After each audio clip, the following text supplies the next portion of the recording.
미국 주식에 투자하는 가장 재미있는 방법 함께 알려드립니다. 미국 주식 무작정 따라하기 시간 계속해서 MTN 이항용 전문위원님과 함께 할 텐데요.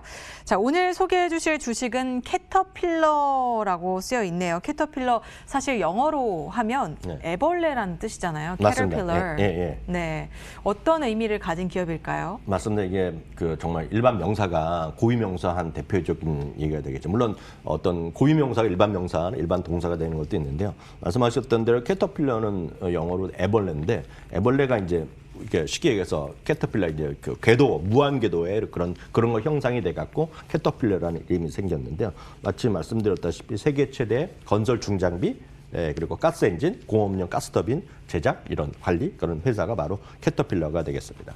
네, 사실 이름은 많이 들어봤어요. 그리고 바이든 수혜주로도 떠오르면서 좀 주목을 받았었는데, 자, 누가 만든 회사인지 먼저 알아볼까요? 네, 1924년입니다. 벌써 이 회사도 100년 전인데요. 100년 전에 벤자민 홀트라는 사람이 만들었습니다.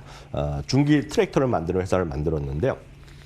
시초가 뭐냐면 트랙터를 만들었더니 자꾸 진흙 같은 곳에 빠지는 겁니다. 그러면서 어떻게 하면 이제 진흙에서 빠져나올 수 있을까를 고민을 하다가 길을 깔면서 나가는 방법, 즉 무한 궤도를 이제 고안하면서 나무판이라든가 체인을 갖고 이제 만들어냈는데 이것을 이제 사진을 찍던 사진사가 딱 보니까 저게 꾸물꾸물 기어가는 것 같이 생겼다. 그래갖고 캐터필러, 그러니까 애벌레란 말이 거기서 나온 겁니다. 그래서 캐터필러라는 것으로 명명된 것이 바로 캐터필러의 시초가 됐습니다. 네, 그러니까 그 바퀴 모양이 좀 계속해서 굴러가는 모양이기 때문에 그렇죠. 이름이 붙여진 거군요. 네. 사실 이 회사의 이름은 굉장히 많이 들어봤습니다. 뭐 시황에서도 캐터필러 몇 번 얘기하기도 했고요. 하지만 소비 제품이 아니라서 어떤 건지 정확히는 좀 알 수 없는데요. 이 회사가 만드는 제품 어떤 것들이 있는지 소개해 주시죠. 쉽게 해서 공사 현장 가면 많이들 있는 거가 되겠습니다. 뭐 굴삭기, 불도저, 로더, 덤프트럭, 로드롤러 뭐 이런 거 저희가 딱 구분은 못하지만 전문가 아니라 구분을 못하지만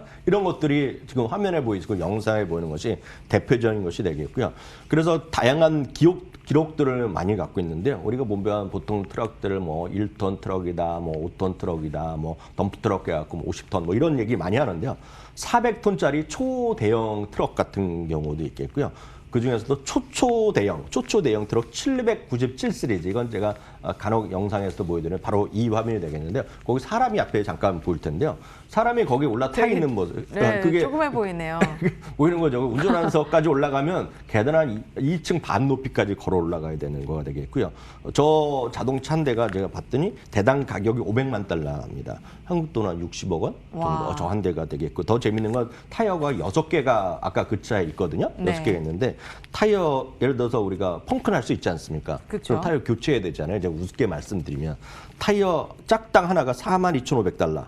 그래서 42,500달러. 한 번 타이어 다 가려면 4천만 원 3,500만 원 정도가 들 정도로 정말 비싼 것들 그리고 정말 큰 것들 그러니까 이런 것들 하나 만들면 예를 들어 아무리 좋아 보인다고 현대기아차가 만들 일이 없잖아요. 그렇죠. 그래서 뭐하러 만들겠습니까? 저거 수요가 많지도 않은데 그렇기 때문에 저런 건 전 세계에서 한두 기업이 저 시장을 다 갖고 있는 거다라고 이해하시면 되겠고 당연히 저런 것들은 큰 공사가 있는 오지에 큰 공사하는 거 있지 않습니까? 댐을 엄청나게 끄어짓건 아니 엄청 개발하고 그럴 때 들어가기 때문에 올해는 아시다시피 전부 다 팬데믹 때문에 멈춰 있었잖아요. 그러니까 이런 것들이 재미없었던 한 해가 되었다고 이해하시면 되겠습니다. 올해는 좀 힘든 한 해를 보내고 있겠군요. 네네. 그런데 이제 기업의 이름이 애벌레잖아요. 그러니까 되게 작고 연약한 그런 이미지가 떠오르는데 맞습니다. 회사 규모는 어마어마해요. 일단 이 회사에서 생산하는 제품도 뭐 초대형이지만 그러니까요. 회사 규모도 굉장히 크잖아요. 네. 맞습니다. 폴춘 500개 기업 중에서 62위를 기록하고 있습니다. 그나마 2019년 비해서 한 단계 정도 내려왔는데 엄청 큰 회사가 되겠고요. 또 이것보다 더 중요한 거는 이제 항상 존경받는 기업 이런 것들이 흥미로운데요. 전 세계에서 가장 존경받는 기업 44위까지 올라와 있을 정도니까 정말 존경받는 것이 지역사회도 지역사회지만 직원들한테 존경받는 기업. 그래서 존경받는 기업에서 랭킹에 들어가는 것이 월마트 이런 게 들어갔거든요. 월마트, 코스트코 이런 것이 들어가는 거가 그만큼 직원에 대한 만족도도 높은 것이 캐터필러 같은 회사라고 이해하시면 되겠습니다. 네. 이런 중장비 회사는 사실 경기에 굉장히 민감할 것 같은데요. 아까도 말씀해 주셨지만 코로나19의 여파를 직격탄을 좀 맞았을 것 같습니다. 네. 일단 공사 현장에서 일을 안 하니까요. 그렇죠. 뭐 이런 수요가 없겠죠. 일을 안 하니까 새로운 아무런 수요도 없고 아까 말씀드렸던 이런 것들을 한번 팔면 AS를 또 누가 하겠습니까? 이런 사람들이 가서 AS 하는 건데 그렇죠. 아까 말씀드렸다시피 많이 타야지 이제 타이어도 교체할 거 아닙니까? 타이어를 교체할 일이 없는 거죠. 그대로 타이어? 그냥 주차만 되어 있으니까. 그러니까 서비스 수요도 안 나타나고 네. 그런 것들이 전체적인 매출이 나오는 거죠. 물론 주가는 나름 차상체 효과 수준입니다. 왜냐하면 주식은 선반영하잖아요. 내년에 대한 기대감이 반영되기 때문에 지금 주가는 오늘 현재 사상체 효과 수준이지만 상대적으로 실적 자체 이렇게나 주가를 보면 기술주보다 약간 부진했고요. 다른 실적 자체를 보면 재미가 없었습니다. 다만 이제 트럼프 대통령 초기에는 기억하시겠지만 인프라 투자를 엄청나게 많이 하겠다고 했지만 실제로 트럼프 대통령 별로 한 것이 없거든요. 트럼프 대통령의 감세 정책에 정기 때문에 실제 성과는 재미없었고 특히 그동안 3, 4년 동안 대표적으로 중국과의 마찰이 있었는데요. 중국에서도 정말 초대형 사업은 중국에서 많이들 할 텐데 중국에서도 이런 거 수요가 있는데 중국에서 무역 마찰하고 1대1로 사업도 부진하고 그러다니까 이런 수요가 적어들었던 것도 있었겠고요. 거기다 우리가 여러 번 말씀드렸다시피 코로나19로 전 세계가 팬데믹에 빠지면서 전 세계의 경기가 리세션에 들어갔잖아요. 이런 게 재미없는 거죠. 그러다 보니 늘 말씀드리지만 이런 건 숫자로 딱딱 떨어집니다. 매출과 이익을 보여드리는 그래프인데요. 지금 화살표 그려놨지만 쭉 떨어지는. 그러니까 작년부터 올해 그럼 딱 보면 트럼프 대통령 집권기에 그만큼 실적은 별로 좋지 않았던 거죠. 그러니까 올해도 마찬가지 되겠고요. 네. 당연히 영업이익률과 순이익률. 그러니까 당연히 매출이 안 나오니까 매출 안 나와도 월급은 줄 거 아닙니까? 재고는 쌓이고. 그러니까 영업이익률과 순이익들 재미없었습니다. 그럼에도 불구하고 주가는 반등 추세하면서 어제 오늘 다시 사상체, 오늘 약간 쉬었지만 사상체 효과 수준이거든요. 이것은 이익이 올라갔지만 반대로 주가는 올라갔지만 이익은 떨어졌기 때문에 이건 내년에 대한 기대감인데요. 내년에도 기대감만 끝이면 주가는 재미없겠죠. 그렇기 때문에 이런 지금은 내년에 대한 기대감이 확인돼야 될 확인이 돼야 될 거라 보고 있고요. 다만 이제 이런 상대적으로 이런 것들이 강했던 것은 역시 바이든 후보의 다양한 공약이 있었다는 거죠. 특히 이제 SOC 투자, 그러니까 트럼프가 달리 바이든은 리빌드거든요. 미국을 다시 재건하겠다는 것이죠. 네. 미국이 워낙 SOC가 좀 뒤쳐져 있다고 그 사람들이 얘기하는 거죠.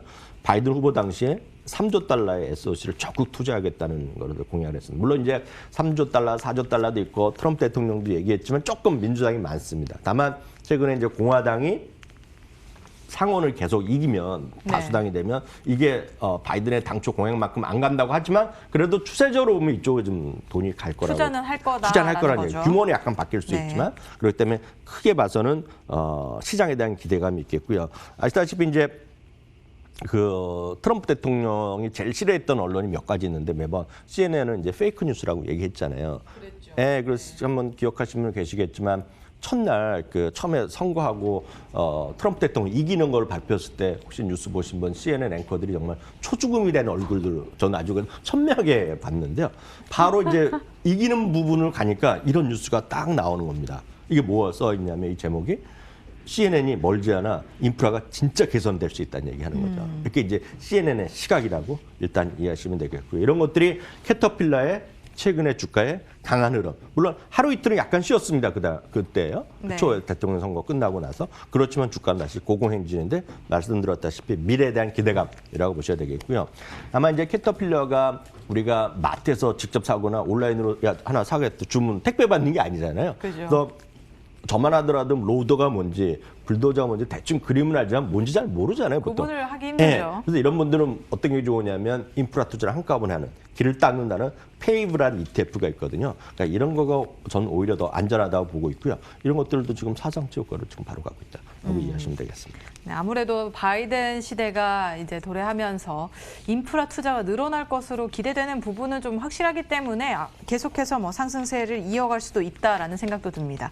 자, 월가에서는 과연 캐터필러에 대해서 어떻게 바라보고 있을까요? 네, 오늘 보여드린 기업은 이제 그 내용은 그림은 주가랑 주당 이익 그리고 과거 이익 그리고 예상치까지 같이 보여드리는 건데요.